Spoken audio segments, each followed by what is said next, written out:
아멘. 오늘은 본문이 두 군데입니다. 스가랴서, 스가랴, 그리고 마태복음 21장. 이 두 성경은 같은 사건을 기록하고 있습니다. 스가랴서는 이 사건이 있기 500년 전에, 약 500년 전에 살았던 선지자입니다. 또 마태복음, 오늘 읽었던 21장, 또 마가복음 11장, 또 누가복음 19장, 요한복음 12장에 보면 이 사건을 그대로 다 기억하고 있습니다. 예수님께서 바로 이날입니다. 십자가 못 박히시기 한 5일 전에 예루살렘으로 들어가십니다. 붙잡히시기 위해서, 그리고 십자가에 죽기 위해서 가실 때에 새끼 나귀를 타고 들어가시는 이 사건, 이것을 스가랴 선지자가 약 500년 전에 예언을 했습니다. 1947년도, 지금부터 한 70년 전에 고고학, archaeology 학계에서 가장 놀랍고 중요하고 위대한 발굴이 있었습니다. 그것은 사해, the Dead Sea, 북쪽에 있는 쿰란이라는 지역에서 어느 한 목동이 양들을 몰고 갔다가 심심하니까 돌을 주워서는 지나가면서 양옆에 있는 절벽, 거기에 절벽에 있는 구멍마다 돌을 던지면서 들어가면 신나하고 하면서 놀면서 지나가다가 갑자기 땡그랑 소리를 듣습니다. 이거 뭔 소리야? 해서 기어 올라가서 보니까 항아리에 두루마리가 있는 겁니다. The papyrus scrolls, 그 파피루스라는 이 갈대를 이렇게 접어서 잘 붙여가지고 종이처럼 했던 그 두루마리가 거기에 글들이 써 있는 책이 발견됩니다. 목동은 그것을 골동상에 가져가서 얼마의 돈에 팔고, 그리고 좋아서는 또 그런 것이 있다고 또 가봐서는 또 팔곤 했습니다. 그러다가 영국의 어느 신학교 교수가 이스라엘에 방문 왔다가 골동상에 혹시라도 좀 쓸만한 물건이 있을까 들어갔는데 그 두루마리를 보니까 이게 보통 두루마리가 아닌 것 같아요. 그가 자세히 보니까 이거 성경책이거니와 너무 이것이 연대로 본다면 굉장히 오래된 것 같아서 그가 가지고 영국에 가서는 동료 신학자들과 여러분들 통해서 그거를 연구해 보니까 이게 예수님이 탄생하시기 이전에 빠르게는 한 50년 전 혹은 150년 전에 예수님 탄생 전에 있었던 그 두루마리예요. 기록이 된 두루마리입니다. 그런데 그 내용을 보니까 그 이후에 그 소년에 의해서 발굴되고 그 이후에 계속 추가로 발굴됐는데 그 내용이 바로 창세기에서부터 말라기까지 구약 39권이 전권이 다 있는 거예요. 그 당시에 신앙생활하던 사람들의 종교 글도 있었고 신앙 고백도 있었고 너무 놀라운 그러한 충격적인 발굴이었습니다. 왜냐하면 신신학자들이 구약에 있는 많은 예언들에 대해서 그들이 과연 정말 이런 사건들이 일어나기 전에 어떻게 미리 기록이 될 수 있을까 하며 그들은 늘 회의적인 skeptical했던 견해를 갖고 있던 상황이었습니다. 그래서 이 쿰란의 이 사해의 사본들이 the manuscripts 발견되고 나서부터 엄청난 신학계의 변화가 일어났어요. 근데 그 발굴된 쿰란에서 발굴된 사본에 스가랴서가 있고 스가랴서에 오늘 읽었던 이 9장 9절 10절의 말씀, 앞으로 한 500년 후에 하나님께서 우리의 메시아를 보내주시는데 그가 왕이고, 근데 그가 오시는데 새끼 나귀를 타고 오신다는 이 놀라운 예언을 해주셨어요. 오늘 이 본문의 말씀을 통해서 우리가 믿는 예수님, 이날 나귀를 타고 예루살렘에 들어가신 그 예수님, 다시 한번 누구신지 우리가 생각하며 그분에게 합당한 예배를 하며 신앙 고백을 하며 우리 자신을 돌아보고 우리도 예수님을 따라가는 성도의 그러한 결심하는 시간 되기를 원합니다. 자, 오늘 본문에 스가랴서를 제가 오늘 설교 본문은 스가랴서 9장 9절 10절을 중심으로 하겠고 마태복음은 잠시 참고로 이렇게 보도록 하겠습니다. 오늘 본문 스가랴서 9장 9절과 10절에 보게 되면은 두 가지 예수님에 대해서 말하고 있어요. 9절에서는 그 오실 메시아는 왕이라는 우리에게 약속을 합니다. 예수님은 왕이시다. 그리고 10절에서는 왕 대신 예수님께서 세우실 하나님의 나라, 왕국, 하나님의 그 왕국은 어떠한 나라인지를 설명하고 있습니다. 자, 먼저 우리 9절 보겠습니다. 예수님 왕이시다는 이 9절 고백을 보니까 이건 예언이에요. 자, 여기 9절에 이렇게 말합니다. 시온에 따라 크게 기뻐할지어다. 예루살렘에 따라 즐거이 부를지어다. 보라, 내 왕이 내게 임하나니 그는 공의로우시며 구원을 베푸시며 라는 말이 나와요. 공의로우시며 구원을 베푸시며 그러한 왕이 온다는 말씀을 합니다. 예수님은 어떤 왕이시냐? 공의로우시고 구원을 베푸시는 왕이십니다. 자, 스가랴서가 기록되었던 당시에 역사적 우리가 그 상황을 알면은 이 말씀이 얼만큼 참 우리에게 귀한 말씀인 줄 우리가 더 이해하기가 쉽습니다. 예수님 오시기 전으로 다시 거슬러 올라갑니다. 유다가 바벨로니아에게 멸망당한 것은 예수님 오시기 586년이에요. 586년, 605년에부터 계속 침략을 받으면서 포로로 가고 두 번째, 세 번째 완전 멸망할 당시가 586년입니다. 그리고 유대인들은 전쟁에서 졌기 때문에 포로로 끌려갑니다. 쇠사슬에 묶이고 질질 끌려가며 마음에 안 들면은 때리고 칼로 죽이고 겨우 살아남은 사람들은 바벨로니아에 가서 포로로 간 사람들은 노예의 삶을 삽니다. 노예라는 것은 여자들은 남자들에게서 어떠한 노예가 될지 아무도 보장할 수 없는 삶이고 남자들은 평생 일하며 손뼈가 굵으며 살아도 죽을 때까지 자유인이 될 수 있다는 희망이 없는 것이 바로 노예의 삶이었어요. 이러한 삶을 살던 사람들이 바로 포로로 끌렸던 유대인들이었습니다. 그런데 하나님의 약속대로 바벨로니아가 멸망당합니다. 주전 539년이었어요. 페르시아에서 멸망당합니다. 그리고 하나님께서 정말 선지자 예레미야, 다니엘서에 있는 것처럼 약속한 것처럼 하나님께서 그 바벨로니아에 포로 갔던 백성들을 다시 예루살렘 약속의 땅으로 돌아오게 하십니다. 이것이 주전 538년에 일어난 사건이었고 이때에 수르바벨의 그 리더십에 돌아온 사람들이 약 한 3만 명 됩니다. 그때에 온 사람 중에 한 사람이 바로 오늘 본문을 기록한 스가랴 선지자예요. 당시에 젊은 사람이었던 것 같습니다. 그들이 와서는 너무 기뻐서 먼저 솔로몬 성전이 다 허물어졌습니다. 하나님을 예배하기 위해서 그들이 성전을 건축하기 시작하는데 그 주변에 있던 많은 대적들의 방해로 인해서 그만 그것이 중단되고 약 18년이 흘러갑니다. 그 기간 동안에 사람들이 영적으로 다 나태해지고 자기 먹고 살 일을 살아갈 때에 하나님께서 학개 선자를 보내는 거예요. 우리 구약에 보게 되면 맨 마지막 세 권의 책이 있습니다. 학개, 스가랴, 말라기. 이 세 권은 바벨로니아에 포로 갔다가 돌아올 당시 이후로 기록된 하나님의 예언의 말씀이에요.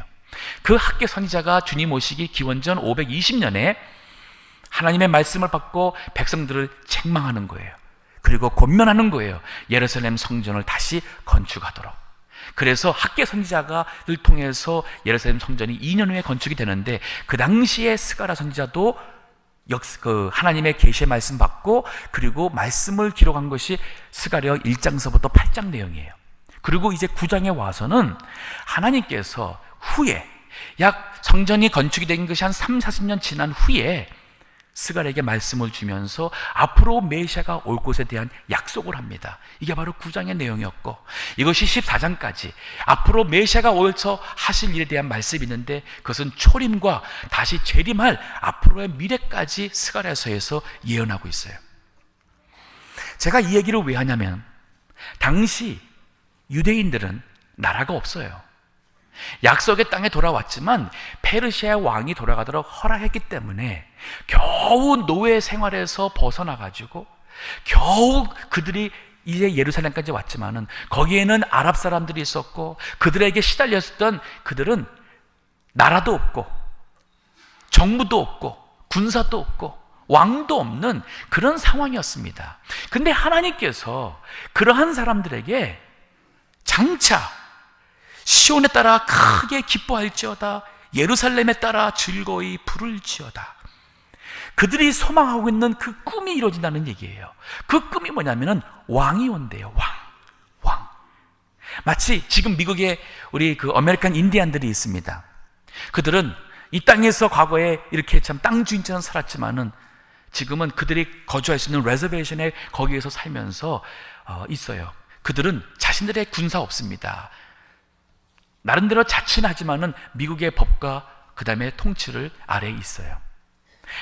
가령 누군가가 그 지금 아메리칸 인디안이 미국의 모든 이 대통령이나 모든 거를 다 참 물리치고 이 나라의 왕이 된다고 한번 생각해 보세요. 지금 그 얘기 한다면은 누가 그 말을 실질적으로 현실적으로 받아들이겠습니까? 지금 이 말씀이 바로 그런 거예요. 이 스가랴 선지자를 통해서 하나님께서 당시 하나님의 백성들에게 그들이 지금 소망과 모든 걸 다 잃어버리고 과연 여호와 하나님께서 약속을 지키실까 하는 그 상황 속에 보라 네 왕이 내게 임하나니 그는 공의로우며 구원을 베풀며 겸손하여 나귀를 타나니 나귀의 작은 것 곧 나귀 새끼니라 하는 그 왕이 오시는데 어떠한 왕으로 오실 것을 설명하고 있어요. 자, 먼저 그 왕이 어떤 왕이냐? 공의로우며 구원하시는 왕이라 그랬습니다. 그들에게 있어서 이 공의라는 단어는 너무나도 그리운 단어예요. 노예 생활하면서 그들은 이 사람들의 그 잔인함과 이 사람들의 악함과 불의를 다 경험했습니다. 과연 이 세상에 의가 어디 있을까? 공의가 정말 있는 이 사회가 있을까?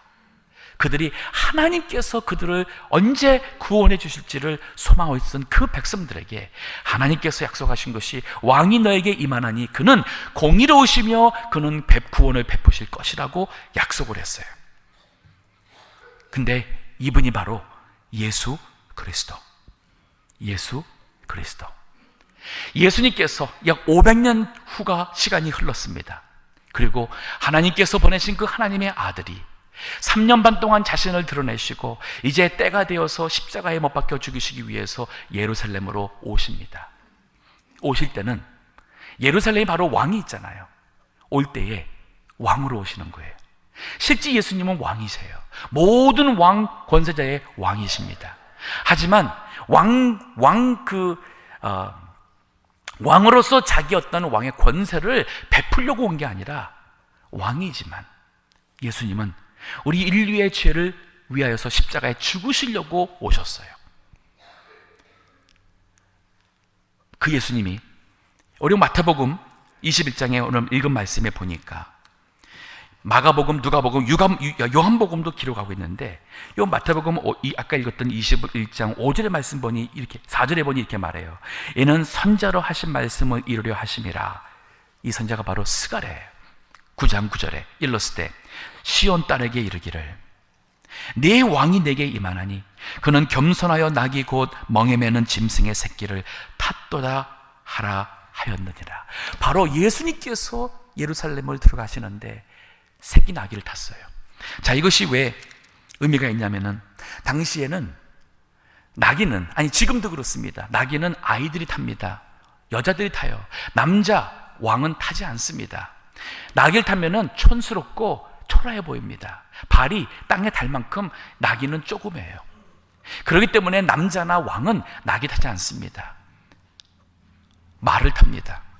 그렇기 때문에 스가랴가 이 예언을 할 당시에 왕이 오는데 나귀를 타는데 그것도 새끼 나귀다? 이거는 이루어질 수 없는, 말도 안 되는 그러한 예언이었어요. 근데 이것이 이루어졌습니다. 예수님께서 이렇게 오셨어요. 오신 이 예수님은 공의로우시며 구원을 베푸시는 분이라고 그랬습니다. 성경 말씀의 신약을 보게 보면 그 예수님께서 이 말씀대로 이 세상에 오셔서 이 세상에 있는 모든 불의와 모든 악과 모든 거짓을 물리치시고 참된 하나님의 의와 진리로서 하나님의 나라를 세워가십니다. 거기에서 우리를 구원하신 거예요. 요한복음 10장 9절에서 11절 말씀 보면은 예수님이 이 세상에 오신 이유에 대한 기록이 있습니다. 읽어주세요. 내가 문이니 누구든지 나로 말미암아 들어가면 구원을 얻고 또는 들어가며 나오며 꼴을 얻으리라. 도적이 오는 것을 도적질하고 죽이고 멸망시키려는 것뿐이요 내가 온 것은 양으로 생명을 얻게 하고 더 풍성히 얻게 하려 하는 것이라. 예수님께서 나는 문이라 그랬습니다. 구원의 문. 누구든지 나로 말미암아 들어가면 구원을 얻는다 그랬습니다. 예, 아까 스가랴 9장 9절에서 그는 구원을 베푸신다고 그랬어요. 예수님으로 말미암아, 즉 예수님의 십자가의 죽으심과 부활을 믿는 자마다 이 구원을 얻게 되는데 그에게 들어갔습니다. 또 나옵니다. 예수님을 믿음으로써 예수님과 살아가는 그 사람들에게는 꼴을 준다고 그랬습니다. 이 꼴은 먹는 양식이에요. 영의 양식, 우리에게 그 생명의 진리의 양식을 주신다는 얘기죠. 그러면서 예수님이 여기 10절의 말씀 그 하반절에 보니까 내가 온 것은 양으로 생명을 얻게 하고 더 풍성히 얻게 하려는 것이다. 예수님께서 이 세상에 오신 것 우리 모두에게 이 구원의 영생을 주시고 예수님으로 인하여서 우리의 삶이 풍요롭게 정말 하나님의 은혜로 가운데 살 수 있도록 오셨다 그랬어요. 그래서 예수님은 이 세상에 공의를 베푸십니다. 주님이 이 세상에 오지 않았다면 아마 지금 이 세상에 우리는 이렇게 있지도 않을 거니와 이 세상은 모든 불법과 악과 강한 자들이 약한 자들을 착취하고 괴롭히고 하는 이 가운데서 우리 모두는 자기 자신을 지키기 위해서 거짓과 자기를 지키려는 철두철미한 이기심에서 우리는 살았을 거예요. 근데 예수님이 오셔서 바뀌었어요. 이 세상에 공의가 세워졌고 그리고 구원이라는 놀라운 축복이 임했습니다. 더 나아가서 그를 뭐라고 말했냐면은 이 겸손하여서 스가랴 9장 9절에 보니까 하반절에 이렇게 말해요. 겸손하여서 나귀를 타나니 나귀의 작은 것 곧 나귀 새끼니라. 아까 나귀는 예수님께서 왕이신데 왜 나귀를 타고 오시느냐? 여기 답이 있어요. 겸손한 거예요. 왕이면은 위풍이 있어야 되고 왕이면 권위가 있어야 되고 그래서 모든 사람들이 그 앞에서 벌벌 떨고 두려워해야 되는데 예수님은 그게 아니라 오히려 우리를 섬기기 위해서 우리 대신 낮아지셔서 이 나귀 같은 경우에 또 하나 특성이 뭐냐면 짐을 잘 집니다. 짐을 지는 메고 가는 짐승이에요. 그래서 아까 읽었던 마태복음 21장 보게 되면은 나귀 곧 멍에 매는 짐승이라는 표현을 썼어요. 멍에 매는 짐승. 나귀를 탄 예수님의 모습에서는 겸손함이 있었고 그리고 우리의 죄의 모든 짐을 지고 가시는 바로 예수님이 이 세상에 오신 이유를 보여준 겁니다. 예수님은 왕이십니다. 그러나 그는 겸손하여 짐을 져주시는 왕이십니다. 이것이 바로 우리가 믿는 예수님, 또 우리의 왕 되신 예수 그리스도예요. 이번 고난의 주가 왔습니다. 고난의 주에 우리 예수님을 생각하고 또 묵상하며 우리도 예수님을 닮아가고 따라가고자 기도하며 우리 자신이 결심해야 됩니다. 그러면서 우리도 사람들이 우리를 볼 때 예수님을 생각해 하는 사람이 돼야 돼요. 헨리 누웬이라는 분이 있습니다. 그분은 천주교 신부라서 우리 개신교에서는 잘 모릅니다. 하지만 그분은 참 이 근대 이 신앙의 영성과 신앙에 대해서 지대한 영향을 끼친 분입니다. 그분은 노튼댐이라는 그 대학교, 또 예일 대학교, 하버드 대학교에서 20년간 교수했던 분이에요. 근데 그의 마지막 인생 10년은 토론토 근교에 있는 정신 그리고 신체 장애가 있는 아이들을 돌보는 불과 한 10대 명에서 20명 정도 있는 거기에 남은 10년의 생활을 거기에 가서 섬깁니다. Lark Daybreak라는 곳이었는데 거기 가게 된 이유가 뭐였냐면 그가 20년 교수 생활을 했지만은 그는 우울증에 시달렸어요. 그가 신학 교수로서 성경을 가르치고 예수를 논하면서도 그의 마음속에 채우지 못하는 영적인 갈급함이 있었고 공백이 있었고 인생의 혼란과 그리고 외로움에 시달렸어요.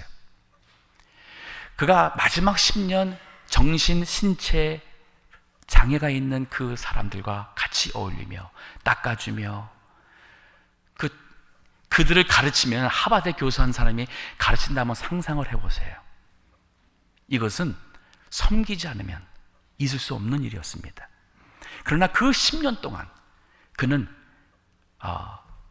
그가 지금은 돌아가셨지만은 그의 이름이 참 많은 사람들에게 예수님을 어떠한 분인지를 알게 하는 그러한 많은 책을 썼습니다. 그 중에 한 책이 바로 Wounded Healer라는 책이에요.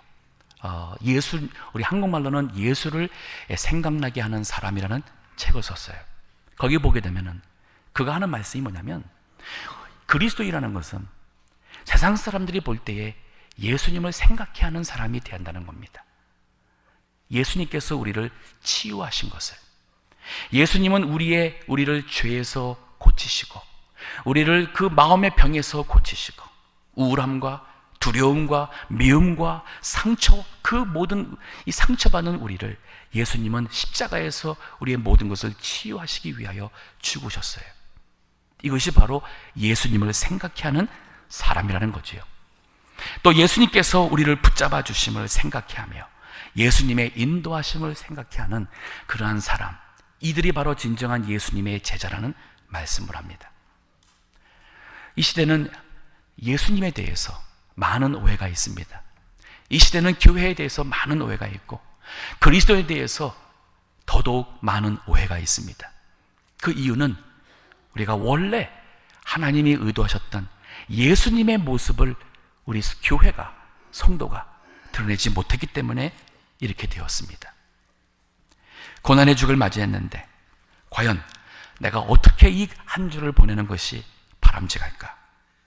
마가복음 10장 42절에서 45절 말씀은 제가 지난주에 잠시 읽기도 했는데 오늘 또 읽고 싶습니다. 왜냐하면 이 구절이 바로 예수님이 이 세상에 오신 그 이유를 가장 잘 설명하는 말씀이 되기 때문에 그렇습니다. 읽어주세요. 예수께서 불러다가 이르시되 이방인의 소위 집권자들이 너희를 임의로 주관하고 그 대인들인 저희에게 권세를 부리는 줄을 너희가 알거니와 너희 중에서 그렇지 아니하니 너희 중에 누구든지 크고자 하는 자는 너희를 섬기는 자가 되고 너희 중에 누구든지 으뜸이 되고자 하는 자는 모든 사람의 종이 되어야 하리라. 우리가 아는 모든 사람들, 우리를 포함해서 우리가 아는 이 세상은 높아지는 것보다, 낮아지는 것보다는 높아지는 것이 좋고 없는 것보다는 있는 것이 좋고 못난 사람보다는 잘난 사람이 되고 싶은 것은 우리 모두의 100이면 100 다 같은 우리는 사람입니다. 이런 세상 속에서 살다가 주님이 오셨어요. 우리가 주님을 따라가면서도 제자들은 바로 그것을 이루기 위해서 예수님을 따라갔습니다. 그래서 주님의 우편에 누가 앉고 좌편에 누가 앉을 수 있을까? 예수님을 3년 반 따라듣던 제자들도 그것 때문에 서로 싸우며 신경질 벌였어요. 근데 예수님께서는 이 말씀하는 거예요. 아니다. 이것은 세상 이방 소위 집권자들이 그들이 그저 자기에게 주어진 권세라든지 물질이라든지 그들이 주어진 이 명예를 가지고 그들은 그것을 가지고 다른 사람들을 주관하기 원한다.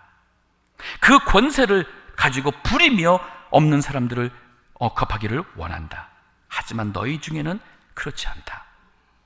너희 중에 크고자 하는 자는 너희를 섬기는 자가 되고 으뜸이 되고자 하는 자는 모든 사람의 종이 되어야 한다. 그러면서 45절, 이것은 마가복음의 요절이에요. 인자에 온 것은 섬김을 받으려 온 것이 아니라 도리어 섬기려 하고 자기 목숨을 많은 사람의 대속물로 주려 함이니라. 고난의 주가 왔습니다. 기도하실 때마다 과연 나는 예수님을 생각해 하는 사람인가? 고난의 주는 절제하는 주입니다. 좋아하던 것들, 그러한 모든 것 이번에는 좀 절제하시고, 그래서 금욕하시고 때로는 금식하시면서 이 한 주 기도하시고 말씀 가운데 보내는 것입니다. 컴퓨터 좋아하는 젊은이들 컴퓨터 쓰는 것 줄이시고, 술 마시던 분들 이 한 주만은 술 마시지 마시고 담배 피지 마시고, 이 한 주만은 여행이나 또 내가 원하는 것들, TV나 드라마나 하고 싶은 모든 것들을 절제하면서 기도하세요. 그리고 자신을 돌아보세요. 생각해 보니까 절제 중에서 정말 필요한 게 또 하나가 있어요. 말을 많이 안 했으면 좋겠습니다. 특히 다른 사람의 말. 본인이 알죠? 전화를 얼만큼 많이 쓰는지. 이 한 주는 꼭 용건이 아니면 전화를 절제하고 자제하도록 하세요. 남 얘기하지 마시고 주님 생각하며 내 자신이 어떻게 살아왔고 과연 나는 예수님을 생각해 하는 사람인지, 이것이 진정 주님이 원하시는 고난의 주의 모습이 될 겁니다. 자, 우리 주님이 세우시는 왕국에 대한 말씀이 스가랴서 10절에 나옵니다. 9절 10절에 보니까 이렇게 말해요. 내가 에브라임의 병거와 예루살렘의 말을 끊겠고 전쟁하는 활을 끊으리니. 우리 예수님이 왕이 되셔서 세우시는 하나님의 나라, 왕국은 어떤 나라냐면 다툼이 없는 평화의 왕국이 됩니다.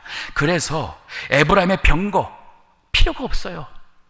전쟁을 위한 병거 필요가 없고 말도 필요가 없고 활도 필요가 없으니까 다 주님께서 이제는 그것을 다 끊어버리고 부러뜨리게 될 것이라는 말씀이에요. 즉 주님이 계셔서 주님을 왕으로 삼는, 주님이 통치하시는 그 모임, 그곳은 다툼이 없는 곳이 된다는 얘기예요. 평화가 이루어진다는 얘기입니다. 여기서 말하고는 하나님의 나라 왕국에 대해서 많은 분들이 잘 몰라요. 성경 보시게 되면은 천국 혹은 하나님의 나라 할 때에 한 세 가지로 생각하시면 됩니다. 하나는 우리가 죽어서 이제 육신이 죽으면은 우리가 늘 소망하는 그 하나님 나라. 참 더 이상 슬픔도 아픔도 어두움도 없는 우리 그 천국 맞습니다. 하지만 그것이 꼭 죽어야만 가는 것이 아니에요. 지금도 예수님의 이름으로 모여서 예수님의 통치를 받는, 예수님이 우리의 왕으로서 하는 것이라면 그게 바로 천국이 이루어집니다. 왜? 주님의 다스리는 나라, 하나님 나라예요. 즉 이것은 교회를 포함하고 있어요. 교회라는 것은 예수님이 머리시고 예수님이 왕으로서 우리 모든 사람들의 마음을 우리가 예수 믿어서 거듭나게 해서 우린 다 예수님을 예배하며 예수님을 섬기며 예수님을 따라가는 그러한 사람들의 모임이 교회입니다. 그래서 진정 교회다운 교회로 될 때는 여기에 평화가 있을 것이고 여기에 더 이상 다툼이 없을 것이고 반목도 없을 것이고 미워하는 것이나 모든 것 다 주님의 이름으로 용서하고 이해하고 사랑으로 품고 그래가면서 가는 것, 이게 진정한 교회요. 바로 천국에서 누릴 이러한 미리 맛보는 것입니다. 그래서 정말 우리가 이 교회 생활을 통해서 또 우리 성도들이 모여가지고 정말 이 아름다운 교제할 때 누리는 그 기쁨, 이것은 천국에 가서 우리가 누릴 그 기쁨이에요.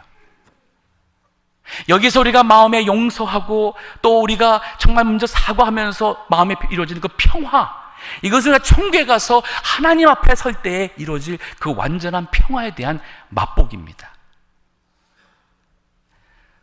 천국이라는 개념은 또 나가서는 바로 우리 마음 속에, 우리 삶 속에 이루어집니다. 찬송가 495장 있죠. 그 어디나 내 주 예수 모신 곳이 하늘나라라는 말이 있어요. 즉 주님께서 내 마음에, 내 삶 속에 왕이 되셔서 주님의 통치를 받으면 우리 주님은 공의로 다스린다 그랬잖아요. 우리를 구원의 길로 인도하십니다.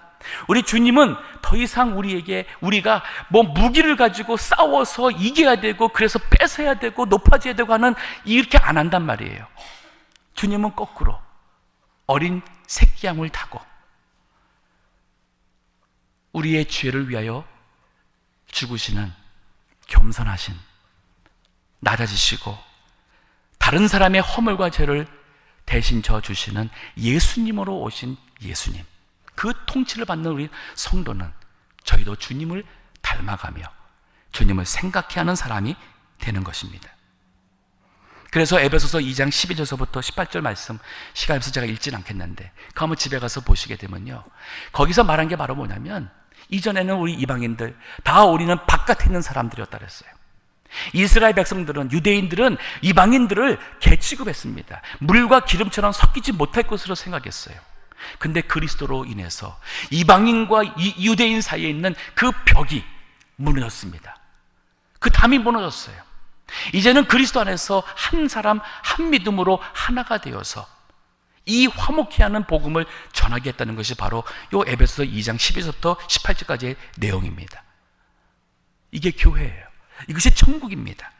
이를 위해서 예수님이 오셨고 주님이 통치하시는 곳에는 이러한 화평이 이루어집니다. 오늘 그 스가랴서 10장 마지막에 보니까 주님이 이루신 이 왕국의 두 번째 모습이 있어요. 바로 이렇게 말합니다. 그의 정권은 바다에서 바다까지 이르고 유브라다의 강에서 땅끝까지 이르리라. 즉 지금 이 스가랴서를 쓸 당시에, 아까 얘기한 것처럼 이 당시에 지금 유대인들은 포로 생활에서 겨우 자기 집으로 고향으로 와서 아직도 이 주변 강국 속에서 시달리고 있는 별 볼 일 없는 사람들이었어요. 근데 하나님께서 약속을 하시는 거예요. 내가 약속한 그 왕을 보내주는데 그 왕이 이 세상에 바다에서 바다까지 그리고 땅끝까지 그리스도가 통치한다는 그리스도의 정권을 얘기하고 있습니다. 이게 바로 복음 신약시대의 세계 선교를 통해서 이루어지시는 하나님 나라의 확장입니다. 너무 놀랍지 않습니까?